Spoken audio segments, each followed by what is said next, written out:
کیونکہ اس صورت میں پاکستان واقعی ایک آزمائش میں پڑ سکتا تھا، کیونکہ پاکستان معاہدے کی روح سے سعودی عرب پر ہونے والے حملے کا جواب دینے کا پابند ہے، لیکن اس صورت میں امارات کے اندر جو 15 سے 20 لاکھ کے قریب پاکستانی برسر روزگار ہیں، ان کے لیے مسائل پیدا ہو جاتے ہیں۔ تو یہ اچھی بات ہے کہ اگر امارات کے پاس اتنی صلاحیت یا جرت نہیں ہے کہ وہ سعودی عرب پر حملہ کر سکے، تو یہ بات پاکستان کی یہ ایک گڈ لک کے ضمن میں آتی ہے اور یہ اچھی بات ہے۔ لیکن امارات جب تک اپنی پراکسی کو ڈس بینڈ نہیں کرتا، اس کی بدماشی یمن میں ختم نہیں ہو سکتی، وہ یمن میں بدماشی کرتا رہے گا۔ اصل میں امارات جو ہے وہ کئی پراکسی چلا رہا ہے اور خود وہ اسرائیل کی پراکسی ہے، اور اسرائیل کے کہنے پر آپ کو یاد ہوگا کہ جب غزہ میں قتل عام جاری تھا تو اس وقت یہ بہت ساری رپورٹیں بہت سارے میڈیا آؤٹ لیٹس پر آئی تھی کہ ایک عرب ملک نے مطالبہ کیا ہے اسرائیل سے کہ وہ غزہ میں جو لوگوں کو مار رہا ہے وہ مارنے کی رفتار بڑھائے۔ یعنی ان دنوں یمن میں ہر روز 800، 900، 1100، 1200 کے قریب فلسطینی ہر روز قتل ہو رہے تھے، شہید ہو رہے تھے۔ تو اس ریاست کا مطالبہ تھا، اس عرب ریاست کا مطالبہ تھا جس کا نام نہیں لیا گیا تھا۔ مطالبہ یہ تھا کہ یہ تعداد کم ہے، فلسطینی غزہ میں فلسطینیوں کی تعداد 20-22 لاکھ ہے، تو 1000 بندہ روزانہ مارنے سے تو یہ بہت زیادہ ٹائم لگ جائے گا، آپ ان کا جلدی صفایا کریں۔ تو میں بھی اس ملک کا نام نہیں لیتا، لیکن آپ سمجھ گئے ہوں گے کہ یہ ملک کون سا تھا۔ مصر میں مسلمانوں کے قتل عام میں کون سب سے آگے ہے حمایت کرنے میں؟ یہی ملک آگے ہے۔ سوڈان میں کون قتل عام کر رہا ہے؟ اسی ریاست کا نام آتا ہے۔ لیبیا میں کون امن نہیں ہونے دے رہا اور جس نے ملک کو 2 بڑے حصوں اور 5 چھوٹے حصوں میں تقسیم کر دیا ہے؟ 7 ٹکڑے لیبیا کے ہو چکے ہیں، تو اس کا ذمہ دار کون ہے؟ اس کا ذمہ دار بھی یہ امارات ہے، جس کی طرف سے بے پناہ طور پر خرچ کی جانے والی رقم ان پراکسیز کو خانہ جنگی ختم نہ کرنے بلکہ اسے آگے بڑھانے میں مددگار ثابت ہو رہی ہے۔ تو یہ ایک ڈیولپمنٹ ہے کہ پاکستان نے کھل کر سعودی عرب کی حمایت کی ہے، اور یہ ایک اچھی بات ہے، اس سے امارات کی بدماشی کی حوصلہ شکنی ہوگی۔ ناظرین، نئے سال کے آغاز پر پنجاب حکومت نے آتش بازی کا انتظام کیا ہے۔ اچھا خیر، میں اس پر اب کیا تبصرہ کروں کہ پنجاب کے عوام اس وقت جتنی مصیبتوں اور مصائب اور پریشانی اور تکلیفوں سے گزر رہے ہیں سرکاری اقدامات کے نتیجے میں، تو اس موقع پر یہ جشن منانے کی کوئی تک نہیں بنتی ہے۔ اور دوسری بات یہ ہے کہ نئے سال کے آغاز پر اگر انسان عقل سے کام لے، عقل پر غور کرے، یعنی عقل کو موقع دے کہ وہ سوچے کہ اس موقع پر کیا کرنا چاہیے، تو نیا سال جشن کا نہیں دعا کرنے کا دن ہوتا ہے، اس لیے کہ نئے سال کا دن یہ بتاتا ہے کہ تمہاری زندگی کا ایک اور سال کم ہو گیا۔ زندگی کم ہونے، مہلت عمل کم ہونے کا اعلان خوشی کا اعلان ہوتا ہے یا تأسف اور پچھتاوے اور سوچنے کا؟ اور دوسری بات یہ ہے کہ دعا کرنے کا دن اس لیے ہے کہ ظاہر ہے ایک نیا سال شروع ہو رہا ہے تو دعا کرنی چاہیے کہ پچھلے سال جو مسائل آئے اللہ تعالیٰ ان میں کمی کرے، اس سال زیادہ اچھے دن گزرے جن کی بظاہر پاکستان میں امید نظر نہیں آتی۔ بہرحال نئے سال پر وزیر اعظم شہباز شریف اور وزیر خزانہ اورنگزیب نے ملتے جلتے بیانات دیے ہیں کہ پاکستان کی معیشت پٹڑی پر چڑھ گئی ہے، حالات اچھے ہو گئے ہیں، ملک میں خوشحالی آ گئی ہے، اشاریہ انڈیکس جو ہے وہ سارے کے سارے بہتر جا رہے ہیں۔ ذرا عوام سے پوچھئے کہ ان کے اشاریے کیسے جا رہے ہیں۔ حقیقی صورتحال یہ ہے کہ ان 3 برسوں میں بلکہ 4 برسوں میں جو وزیر اعظم شہباز شریف کی وزارت عظمیٰ کا دور ہے اس کو میرے خیال میں 4.5 برس ہونے والے ہیں اپریل میں، 4.5 برس۔ عمران خان کے بعد شہباز شریف صاحب نے وزارت عظمیٰ کا حلف سنبھالا تھا، باقی ماندہ 1.5 سالہ مدت کے لیے پھر نگران حکومت آئی، وہ بھی شہباز شریف ہی کی حکومت تھی۔ دراصل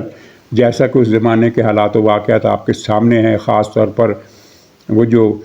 گندم کی درآمد کا اسکینڈل تھا جس کا ذمہ دار وہ بلوچستان سے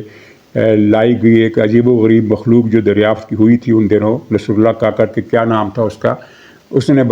درآمد کی تھی اور پاکستانی خزانے کو اور زراعت کو تباہ کر کے رکھ دیا تھا۔ تو اس سے جب پوچھا گیا اور اس پر اعتراض کیے گئے تو اس نے کہا تو میں پھر نام بتا دوں کس نے یہ حکم دیا تھا، تو پھر آپ سمجھ جائیے کہ وہ کاکڑ شاکڑ کی حکومت نہیں تھی، وہ دراصل وزیر اعظم شہباز شریف ہی کی حکومت تھی، اور اس کے بعد اب الیکشن کے بعد جو حکومت بنی اس کو بھی اب 1.5 سال ہونے والا ہے، تو یہ مل کر بنتے ہیں تقریباً 4.5 سال یا 4 سال کا عرصہ بنتا ہے۔ تو اس 4 سال کے عرصے میں عوام کی قوت خرید 70% حد تک کم ہو گئی ہے، یعنی جو آدمی پہلے 100 روپیہ خرچ کرتا تھا اپنی بیوی بچوں کے لیے، اب وہ صرف 30 روپے خرچ کرنے کے قابل رہا ہے۔ 70% کی رقم شہباز کی پرواز اور اورنگزیب کی عالمگیری نے ختم کر کے رکھ دی ہے، بھوکا مار دیا ہے۔ بچوں کے لیے کپڑے خریدنا تو درکنار، بچوں کو روٹی نہیں دے پا رہے غریب لوگ، اور یہ دونوں محترم شخصیات یہ اعلان کر رہی ہیں کہ پاکستان کی معیشت بہتر ہو گئی ہے۔ ایک اشاریہ یہ بھی سامنے آیا ہے کہ فی کس آمدنی میں $2 کا اضافہ ہوا ہے، $2 کا فی کس اضافہ ہوا ہے۔ تو در حقیقت عوام کی جو فی کس آمدنی ہے وہ تو زمین کو چھو رہی ہے، بلکہ سطح زمین سے بھی نیچے چلی گئی ہے۔ تو $2 اضافے کا مطلب یہ ہوا کہ ایلیٹ کلاسز، جو متمول طبقہ ہے جو پاکستان پر قابض ہے اور حکمران ہے، ان کی آمدنی میں اتنا زیادہ اضافہ ہو گیا ہے، ان کی دولت اتنی زیادہ بڑھ گئی ہے ان 4 برسوں میں کہ اگر ان سب کو، اس ساری دولت کو پاکستان کی 24 کروڑ کی آبادی میں تقسیم کیا جائے تو فی کس آمدنی $2 بڑھ جاتی ہے۔ تو اس سے اندازہ کیجئے کہ ان 4 برسوں میں معاشی طور پر کتنی زیادہ ناہمواری، بے انصافی، بلکہ میں تو لوٹ مار کا لفظ استعمال کروں گا، وہ یہ کچھ ہوا ہے۔ تو ایسی صورتحال میں جب عوام میں ہر گھر میں ایک سوگ کی فضا ہے، ایک غم اور پریشانی اور اندیشوں کی فضا ہے، اور خودکشیوں کی شرح میں بے تحاشا اضافہ ہو گیا ہے، تو ایسے موقع پر ان کے زخموں پر نمک چھڑکنے کے لیے شہباز شریف صاحب اور اورنگزیب صاحب کو اس طرح کے دعوے نہیں کرنے چاہیے۔ ناظرین، سہیل وڑائچ صاحب نے 3-4 دن پہلے ایک کالم لکھا جس پر پھر ٹی وی پروگرام تک میں پروگرام ہوئے۔ ظاہر انہیں مسالہ چاہیے، حالانکہ پروگرام کرنے والوں کو پتہ تھا کہ یہ بے بنیاد اور سہیل وڑائچ کی ذاتی خواہشات پر مبنی کالم ہے، لیکن انہیں تو چاہیے تھا ایک مسالہ اور ایک چاہیے تھا حوالہ، اور حوالہ ان کے پاس یہ تھا کہ یہ تو مقتدر اداروں کے آدمی ہیں، حالانکہ مقتدر ادارے اس سے پہلے ان کو ڈس اون کر چکے ہیں، ان کا مقتدر اداروں سے کوئی تعلق باقی نہیں رہا۔ بات صرف اتنی ہے کہ یہ اب بھی ان کو بلایا جاتا ہے حکومتی دوروں میں بھی، اور مقتدر حلقوں کے جو پروگرام ہوتے ہیں ان میں بھی ان کو بلایا جاتا ہے، اور یہ جب بھی وہاں جاتے ہیں تو واپسی پر ایک من گھڑت خبر لے کر، کالم لے کر آ جاتے ہیں، جو یا تو ذاتی خواہشات کا ایجنڈا ہوتا ہے، یا کسی بدخوابی کا نتیجہ ہوتا ہے، یا پھر ان کے پیچھے کوئی ایسی تنظیم ہے یا کچھ آدمی ہے جسے خوش کرنے کے لیے یہ اس طرح کی باتیں لکھتے ہیں۔ تو اطلاع یہ ہے کہ مقتدر حلقوں نے اس کالم پر بیزاری اور نفرت اور غصے کا اظہار کیا ہے، اور سخت الفاظ میں اس کی تردید بھی کی ہے، اور کہا ہے کہ جب بھی پاکستان میں کوئی سیاسی استحکام یا پاکستان کے لیے کوئی خوشخبری کا وقت آتا ہے تو یہ صاحب اس طرح کے پروپیگنڈے والے مٹیریل لے کر سامنے آ جاتے ہیں کہ حکومت اور فوج ایک پیج پر نہیں، دونوں میں دراڑ پڑ گئی ہے۔ تو یہ بڑی دلچسپ صورتحال ہے، اور لیکن میرا نہیں خیال کہ سہیل وڑائچ صاحب باز آئیں گے۔ وہ 1-1.5 مہینے کا وقفہ کر کے پھر کوئی سٹوری لے آئیں گے کہ ریاست کو جس ونڈر بوائے کی تلاش تھی وہ مل گیا ہے۔ پتہ نہیں وہ ونڈر بوائے کون ہوگا، ایسی کوئی تلاش نہیں ہے، نہ سسٹم کو خطرہ ہے۔ عوام اس حکومت سے خوش نہیں ہے، مقتدر ادارے بھی اس حکومت کی کارکردگی سے خوش نہیں ہیں، لیکن یہ ناخوشی لڑائی میں نہیں بدلی۔ ایسی بات نہیں ہے دور دور تک کہ حکومت اور مقتدر اداروں میں لڑائی ہو گئی ہے اور وہ اس حکومت کی چھٹی کرنے والے ہیں۔ اس سے پہلے بھی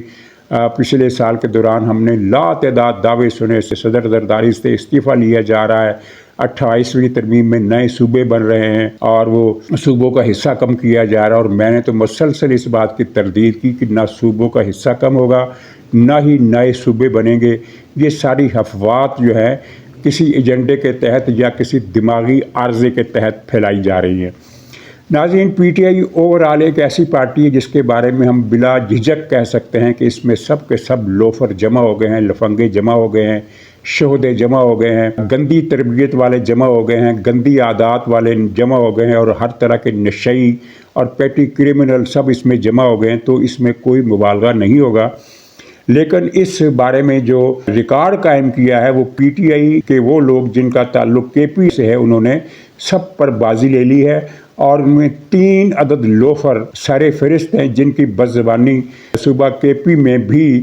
پی ٹی آئی کی مقبولیت میں کمی کا باعث بن رہی ہے۔ یہ لوفر ہیں، ایک تو کیا نام ہے مینا آفریدی،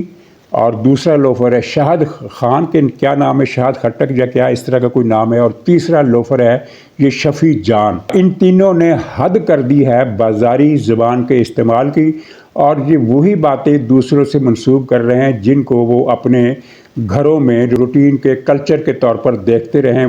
وہی باتیں اب دوسروں سے منسوب کر رہے ہیں۔ یہ جو لفنگا ہے شفیع جان نامی لوفر جو ہے، اس نے مسلسل 3 مرتبہ ایک ہفتے میں بد زبانی کی ہے، اور بد زبانی ایسی